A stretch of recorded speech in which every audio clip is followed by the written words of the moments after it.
नमस्कार दोस्तों, कैसे हैं आप लोग। उम्मीद करता हूं आप लोग बहुत अच्छे होंगे और आपकी तैयारी बहुत अच्छे से चल रही होगी।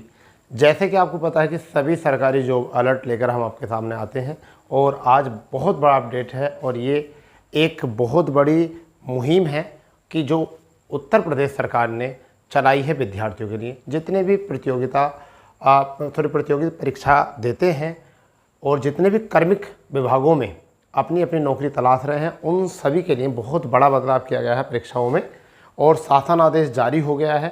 यूपी आयोग, यूपी पीएससी, यूपी पुलिस शिक्षा विभाग और साथ ही साथ आपका यूपी पीसीएल, इन सभी विभागों में जो है परीक्षाओं को लेकर माननीय मुख्यमंत्री और सचिव साहब की तरफ से जो है एक शासन आदेश जारी किया गया है, जिससे कि आपको बहुत बड़ी रियायत मिलने वाली है। ये जो पेपर लीक वाली जो प्रथा होती है, इसको सबको समाप्त करने के लिए, सेंधमारी को ख़त्म करने के लिए, सब तरीके से निपटने के लिए और छात्रों को सुविधा देने के लिए ये एक बदलाव किए गए हैं। चलिए वो देखते हैं क्या बदलाव है। अगर आपको जानकारी पसंद आए तो चैनल को सब्सक्राइब कर लेंगे, बेल आइकन ऑन कर लेंगे। देखिए ये आपका एक प्रेषक कौन है, यानी भेजने वाले कौन है। देखिए पत्र संख्या है, भेजने वाले कौन है मैं आपको बता दूंगा। थोड़ा जानकारी अच्छी होनी चाहिए आप लोगों को, ठीक है भाई। तो भेजने वाले जो है वो कौन है, डॉक्टर देवेंद्र चतुर्वेदी। कौन है, अपर मुख्य सचिव उत्तर प्रदेश शासन। उत्तर प्रदेश शासन है मुख्य अपर सचिव, अपर मुख्य सचिव है, ठीक है भाई। अब अगर आगे बात करते हैं इसमें, तो सेवा में किसे किसे में, अध्यक्ष उत्तर प्रदेश लोक सेवा आयोग प्रयागराज, अध्यक्ष उत्तर प्रदेश अधीनस्थ सेवा चयन आयोग, अध्यक्ष उत्तर प्रदेश पुलिस प्रोन्नति बोर्ड, ठीक है, अध्यक्ष विद्युत सेवा आयोग, अध्यक्ष उत्तर प्रदेश शिक्षा सेवा चयन आयोग प्रयागराज, अध्यक्ष सहकारी संस्थागत सेवा मंडल लखनऊ, अध्यक्ष Uttar Pradesh power corporation limited Lucknow, अपर मुख्य सचिव गृह विभाग, उच्च शिक्षा विभाग, ऊर्जा विभाग, सहकारी विभाग, प्राविधिक शिक्षा विभाग उत्तर प्रदेश शासन, और पुलिस महानिदेशक उत्तर प्रदेश लखनऊ, अपर महानिदेशक special task force Uttar Pradesh Lucknow, ठीक है। कार्मिक अनुभाग संख्या 4, इन्हें भेजा है दिनांक 19 को, 19 जून 2024 को भेजे हैं इतने विभागों को ये लेटर, ठीक है। अब इसमें क्या है, ऐसा क्या है अभी तो कुछ समझ में आ नहीं रहा। तो विषय क्या है, विषय पर आ जाते हैं। विषय क्या है बेटा, विषय समझेंगे क्या है, समझो। प्रदेश के विभिन्न भर्ती कर आयोग चयन बोर्ड के चयन प्रक्रिया को पारदर्शी और सुचितापूर्ण ढंग से कराए जाने के संबंध में दिशा निर्देश दिए जाने के संबंध में है। महोदय, प्रदेश के विभिन्न आयोग चयन बोर्ड की चयन प्रक्रिया को त्वरित एवं पारदर्शी तरीके से कराने, समयशील बनाने जाने और सुचितापूर्ण चयन कराने के लिए परीक्षा केंद्रों का निर्धारण आदि के संबंध में शासन आदेश संख्या इतनी से इतने को द्वारा विस्तृत नीति निर्धारित की गई है। साथ ही उत्तर प्रदेश लोक सेवा आयोग द्वारा आयोजित की जाने वाली प्रतियोगिता परीक्षाओं के समुचित प्रबंधन के संबंध में शासन आदेश दिनांक 24 मई 2023 को निर्गत किया गया है, ठीक है। इस संबंध में विभिन्न भर्ती आयोग चयन बोर्ड चयन प्रक्रिया में सुधार एवं परीक्षा प्रणाली को सुदृढ़ और सुचितापूर्ण बनाने के लिए निम्नवत निर्धारित की गई। अब देखिए क्या है इसमें, कुछ ढंग है। पहले तो ये कि जितनी प्रक्रियाएं हैं हमारी चयन की, उन सबको क्या, सबसे पहले बात यह है कि परीक्षा केंद्र कैसे निर्धारित किए जाएंगे। पहला जो पॉइंट है वो यह है कि परीक्षा केंद्र निर्धारित, इनके ऊपर पॉइंट है। परीक्षा केंद्र चयन निर्धारण, प्रदेश की विभिन्न प्रतियोगिता परीक्षाओं में सुचारुता पारदर्शिता लाने हेतु परीक्षा केंद्रों का चयन निर्धारण अधिक सावधानीपूर्वक किया जाना आवश्यक है। जिसमें जिला प्रशासन का योगदान सबसे महत्वपूर्ण, अतः इसके लिए गुणवत्तापूर्ण केंद्रों का चयन निर्धारण हेतु शासन आदेश इलेक्ट्रॉनिकली जारी किया जाए। इस पर हस्ताक्षर की आवश्यकता नहीं है, ठीक है। प्रमाणिक इस वेबसाइट पर भेज दिया गया शासन आदेश, यह सत्यापित किया जाएगा। कब किया जाएगा, यह 18 की बात है। और कब का, 18 के द्वारा जिलाधिकारी अध्यक्ष में निम्नवत, यानी कि इन्हें ये 2018 में जो है पावर दे दी गई थी जब से। आगे बात करते हैं, समझ गए। इसमें थोड़ा सा और आगे बात करते हैं क्या है। देखिए यह है जिला अधिकारी अध्यक्ष होंगे, वरिष्ठ पुलिस अधीक्षक होंगे, सदस्य होंगे, इनके सब ये सारे सदस्य होंगे। श्रेणी ए में, ऐसी श्रेणी में समुचित सुविधाओं वाले राजकीय माध्यमिक विद्यालय, राजकीय डिग्री कॉलेज, केंद्रीय विश्वविद्यालय, पॉलिटेक्निक, राज्य इंजीनियरिंग कॉलेज और राजकीय मेडिकल कॉलेज सम्मिलित होंगे। बी में, इस श्रेणी में ऐसे ख्याति प्राप्त सुविधा संपन्न वित्त पोषित शैक्षणिक संस्थान भी शामिल होंगे जो पूर्व संदिग्ध विवादित काली सूची में ना रहे हों, ठीक है। अब परीक्षा केंद्रों का चयन मापन क्या होगा, परीक्षा केंद्रों का चयन मापन क्या होगा समझिए। पहला है, परीक्षा केंद्र उपरोक्त श्रेणी ए और बी के अनुसार हो, बस स्टैंड, रेलवे स्टेशन, कोषागार की दूरी 10 किलोमीटर की परिधि में हो, कुल परीक्षार्थियों की बैठने की क्षमता हो, यानी कि 10 बस स्टैंड से, रेलवे स्टेशन से, कोषागार से 10 किलोमीटर के अंदर अंदर परीक्षा केंद्र होने चाहिए। कक्ष निरीक्षक संस्थानगत अध्यापक कर्मियों की संख्या हो, विगत 3 वर्षों में आयोजित कराई गई परीक्षाओं का अनुभव हो, ठीक है। परीक्षा केंद्र शहर की आबादी के अंदर हो, परीक्षा केंद्र तक जाने मार्ग यातायात साधनों की स्थित हो, परीक्षा केंद्र के भवन बाउंड्री वाला पेय शौचालय इत्यादि की स्थिति हो, परीक्षा केंद्र पर फर्नीचर व विद्युत उपकरणों, बिजली, पंखा, जनरेटर आदि की स्थिति हो, क्रियाशील सीसीटीवी कैमरे की अनिवार्य उपलब्धता शिक्षण संस्थान अथवा बोर्ड आयोग द्वारा सुनिश्चित की जाए। तो ये सुविधाएं होनी चाहिए, ये बात कही गई है। आगे बात करते हैं, नेक्स्ट में क्या है, परीक्षा केंद्र चयन हेतु निम्नलिखित बिंदुओं पर भी ध्यान दिया जाएगा। परीक्षा केंद्र का चयन यथासंभव नगरीय क्षेत्र में ही हो, आवश्यकता पड़ने पर परीक्षा केंद्र का चयन नगर क्षेत्र 10 किलोमीटर व्यास के मुख्य मार्ग पर स्थित संस्थाओं में से हो।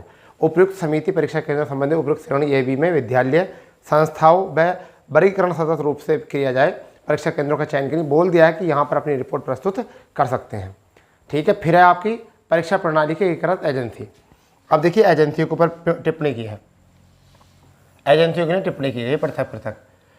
चयन आयोग चयन बोर्ड द्वारा परीक्षा संबंधी संपूर्ण कार्य एजेंसी के माध्यम से कराए जाए, ठीक है। किसी परीक्षा का संपूर्ण कार्य एक एजेंसी को दिया जाना उचित है एवं सुरक्षित नहीं माना जा सकता, इसलिए संबंधित चयन आयोग चयन बोर्ड निम्न एजेंसियों को ऐसे कार्य करने के स्वयं सक्षम हो निर्धारित करने के विचार करें। यानी कि एजेंसी ए प्रश्न पत्र तैयार करना, छपवाना, उसे समस्त जनपदों में कोषागार तक पहुंचाना। एजेंसी बी परीक्षाओं को संपन्न कराना, जिसमें प्रश्नपत्रों को कोषागार परीक्षाओं केंद्र तक पहुंचाना। परीक्षा केंद्रों की समस्त व्यवस्था में परीक्षा के उपरांत ओमार सीट को आयोग बोर्ड तक पहुँचानी। यानी कि एक एजेंसी ये काम करेगी, एक दूसरी परीक्षा कराएगी, तीसरी परीक्षा केंद्रों पर सुरक्षा व्यवस्था जिसमें सिक्योरिटी और fishing, biometric capture, CCTV camera, control room स्थापित आदि। तो एक परीक्षा एजेंसी ये करेगी, मतलब अलग अलग एजेंसी अलग अलग कार्य करेंगी, अलग अलग। पहले ऐसा होता था एक एजेंसी को सारा काम दे देता था, उससे थमता नहीं था, वो कहीं ना कहीं गड़बड़ हो जाती थी। एजेंसी डी ओमार सीट की स्कैनिंग आयोग बोर्ड परिसर में ही कराकर परीक्षा का स्कोर चयन संस्था को उपलब्ध कराएं, ठीक है। एजेंसी का चयन करने के लिए अतिरिक्त गोपनीय सतर्कता संपन्न उपयोग किए जाएँ। तो देखिए ये 4 एजेंसी काम करेंगे, अब एक एजेंसी नहीं करेगी, अब 4 एजेंसी काम करेंगी, ये भी निर्देश दिए गए हैं, ठीक है भाई। एक एजेंसी प्रश्न पत्र बनाएगी, छपवाएगी, दूसरी परीक्षा कराएगी, कोषागार तक पहुंचाएगी, परीक्षा केंद्रों में व्यवस्था करेगी, तीसरी सुरक्षा, सिक्योरिटी, सीसीटीवी कैमरे, चौथा जो है ओमार सीट, नंबरिंग, सभी ये काम करेगी। ये देखो बहुत खुशी की बात है, कुछ ऐसा हो रहा है, ठीक है। आगे प्रश्न पत्र की तैयारी कैसे होगी। प्रश्न पत्र की तैयारी देखिए, प्रश्न पत्र की तैयारी, प्रश्न पत्रों को बनाने में यह ध्यान रखना चाहिए कि परीक्षा के कुल समय पालियों के सापेक्ष हर पाली के लिए कम से कम 2 या उससे अधिक प्रश्न पत्र सेट उपलब्ध करें, ताकि आवश्यकता पड़ने पर उनको उपयोग किया जा सके। मतलब एक अगर लीक हो जाए तो दूसरा एकदम तुरंत प्रस्तुत कर दो, 2 या 2 से अधिक पेपर बनने चाहिए। अगर एक लीक हो रहा है तो दूसरा तुरंत करा दो, उसके टाइम परीक्षा नहीं टलनी चाहिए। प्रत्येक सेट के प्रश्न पत्र को अलग अलग एजेंसी द्वारा तैयार छपवाना चाहिए। कौन सा प्रश्न पत्र उपयोग में आएगा उसको परीक्षा के दिन परीक्षा आरंभ होने के अधिकतम 5 घंटे पूर्व तय किया जाए। प्रत्येक सेट में मल्टीपल सीरीज न्यूनतम 8 के प्रश्न पत्र तैयार किए जाएं, ताकि प्रत्येक सीरीज में अंतर्गत प्रश्न पत्र अलग अलग क्रमांक पर हों, जिसमें नकल की संभावना से बचा सके। 8 सीरीज होनी चाहिए ऐसे तक, चलो वो तो बन नहीं है। प्रत्येक सीरीज में प्रश्न तथा प्रश्नों की विकल्प भी जम्बलिक अलग अलग होनी चाहिए, बहुत अच्छी बात है। अगल बगल में विद्यार्थियों को पृथक सीरीज के प्रश्न पत्र पैकिंग में वितरित किए जाएं, बहुत बढ़िया। इसकी वेबसाइट, इसका भी सारी मतलब सत्यापित करके इस वेबसाइट पर पहुँचानी है बात। नेक्स्ट, प्रश्न पत्रों की यूनिक सीरीज की जानकारी ना हो, उसके पर ABCD इत्यादि ना लिखा हो। 4 लाख से अधिक, ये बहुत बढ़िया चीज़ है। ये देखो ये बहुत बढ़िया चीज़ है भाई, ये बहुत बढ़िया चीज़ है। 4 लाख से ऊपर अभ्यर्थियों हेतु 2 टियर यानी 2 स्तरीय परीक्षाएं अनिवार्य की जानी चाहिए। कम से कम संख्या पर भी 2 टियर परीक्षाओं का विकल्प चुना जाए। एक पाली में यथासंभव अधिकतम 5 लाख अभ्यर्थी ही हों। इससे अधिकतम अभ्यर्थियों को कई पालियों में परीक्षा कराई जाएगी। चयन आयोग बोर्ड चाहे तो 5 लाख से अधिक अभ्यर्थियों पर भी एक या उससे अधिक पाली में परीक्षा करा सकते हैं। PCS परीक्षा एक विशिष्ट परीक्षा आता है, यह आयोग चाहे तो इसमें अधिक परीक्षार्थी होने पर भी उक्त परीक्षा एक ही पाली में करा सकते हैं। PCS वालों के लिए ये छूट दे दी गई है। प्रश्न पत्र के प्रत्येक प्रश्न पर गोपनीय सुरक्षा चिन्ह यानी यूनिक नंबर सीरियल जो होता है, QR कोड जो होता है, जिसके माध्यम से प्रश्न पत्र के विषय में आवश्यकता पड़ने पर जानकारी की जा सके। प्रश्न पत्र उत्तर पुस्तिका ले जाने के वाले बक्से को tamper proof multi layer packaging की व्यवस्था हो। प्रश्न पत्र की सेटिंग के लिए पर्याप्त समय दिया जाए, किंतु उस पर ध्यान रखा जाए कि प्रश्न पत्र की सेटिंग में जितना समय सामान्यतः लगता है उससे अधिक का समय न दिया जाए। परीक्षा नियंत्रक द्वारा प्रश्न पत्र छापने की एजेंसी का नियमित निरीक्षण किया जाए। मज़ा आ गया। सारी चीज़ें ना बड़ी बिंदास चीज़ें दी हैं आपके। ये सुधार है, ये सुधार है, और ये सुधार क्या है, लोकसभा चुनाव, लोकसभा चुनाव के बाद ये सुधार है, और लगातार पेपर लीक हो रहे हैं, इसके बाद ये सुधार है। ठीक है।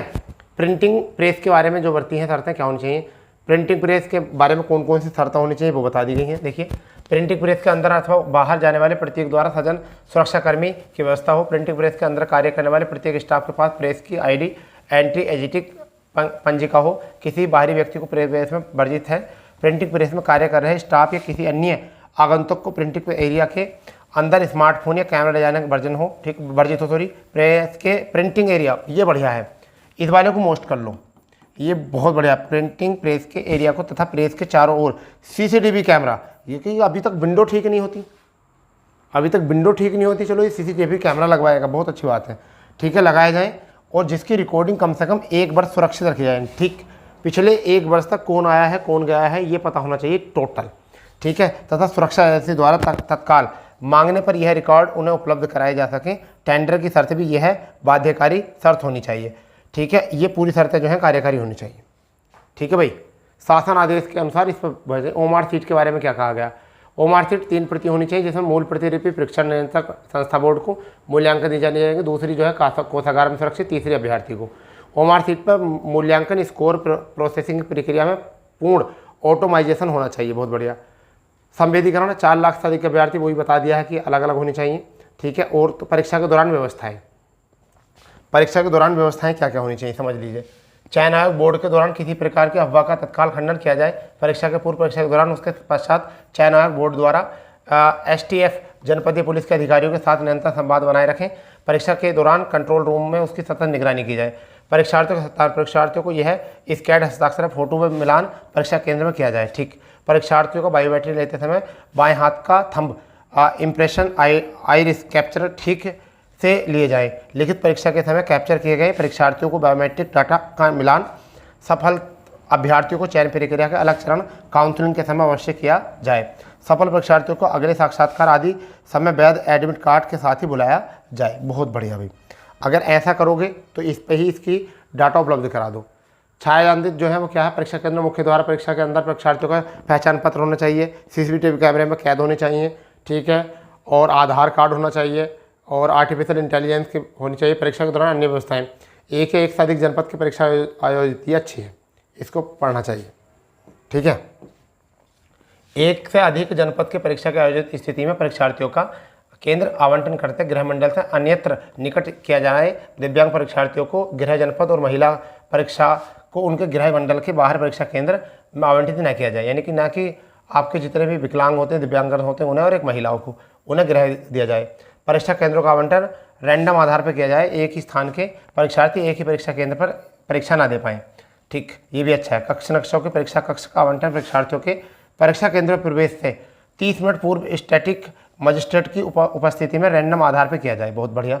जिलाधिकारी द्वारा सुनिश्चित किया जाए कि किसी परीक्षा केंद्र पर कक्ष निरीक्षकों की तैनाती में अतिरिक्त कर्मियों की आवश्यकता पड़े तो कम से कम 50% स्टाफ परीक्षा केंद्रों के बाहर के शासकीय स्टाफ को रखा जाए।